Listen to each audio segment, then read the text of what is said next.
Friedrich Nietzsche's proclamation that God is dead is often misunderstood as a theological assertion, but it serves as a profound cultural diagnosis. He did not mean that a divine being literally perished. Rather, he observed that the moral and metaphysical foundations built on Christian faith had eroded in modern Europe. Science, historical criticism, and secular philosophies had stripped away the certainty and unity that belief in God once provided. By announcing God's death, Nietzsche confronted his contemporaries with the reality that traditional absolutes no longer commanded unquestioned authority. The phrase first appears in The Gay Science through a parable of a madman who laments humanity's role in killing its guiding star. This theatrical moment highlights how deeply people had taken divine moral law for granted. With the decline of religious dogma, Nietzsche saw an unprecedented freedom, and an unprecedented emptiness.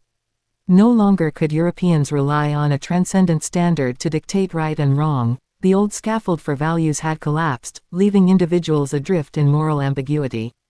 Without a shared divine guarantee, Nietzsche foresaw the rise of nihilism, the belief that life lacks inherent purpose or value.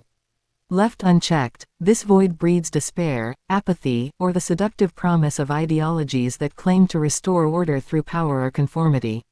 He feared that desperate souls might replace one dogma with another, exchanging Christian absolutes for nationalist, socialist, or clerical tyrannies that demand blind obedience. The true peril, he warned, lay in mistaking any new certainty for genuine liberation. Nietzsche's answer to nihilism was not a retreat into nostalgia but a daring call for a revaluation of all values.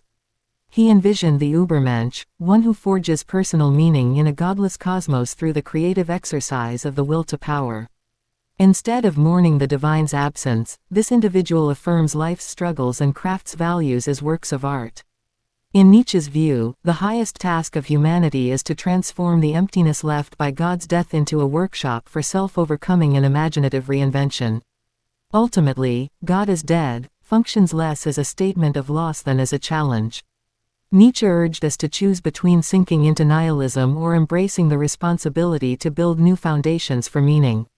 Whether one believes that God ever truly existed is secondary to the imperative he posed. Modern life demands that each of us become an architect of our own values. In that creative act lies the promise of genuine freedom and the possibility of a more vital, self-determined humanity.